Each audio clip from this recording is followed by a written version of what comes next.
Probably the only positive thing about the system that was installed earlier was that it was anchored in, similar to Envirolok bag wall jobs, but this wall was almost perfectly vertical that was installed. So with the Envirolok system, the nature of that was that we wanted to set back and have more of an angle to the wall, and not be so vertical, just to help with the longevity and assure that this wasn't going to fail again. Obviously, this middle school, the school system didn't want to pay for a third wall, down the road. So we took a lot of time and effort to make sure that we had, working with you guys actually, Envirolok and your engineers, to make sure we had the right slope and angle to the wall, first of all.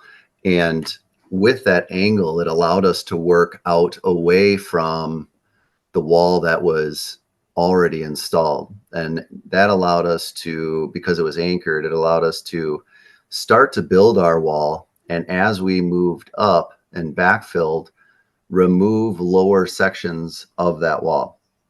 And that was unique to this situation because of the anchoring system that was installed on that wall. And like I said, it was one of the only good things about that wall, because it allowed us to remove it from the bottom up, which you wouldn't be able to do, with like a traditional block wall. But so we actually kept that wall in place as we built, and as we got up to it, we would remove one or two sections at a time, pull everything out, and that way any undermining or anything that would happen was very minimal.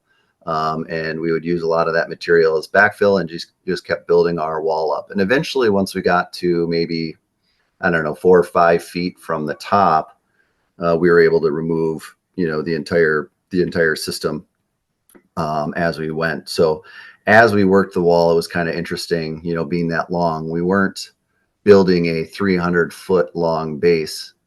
We had to step down, step back up, and then go along. So we actually were building this wall in stages, and portions of the wall at the beginning were completed before the end of the wall. And that might seem like it makes sense, but with a wall this big and with the height changes, the way we had to do it was a little bit unique.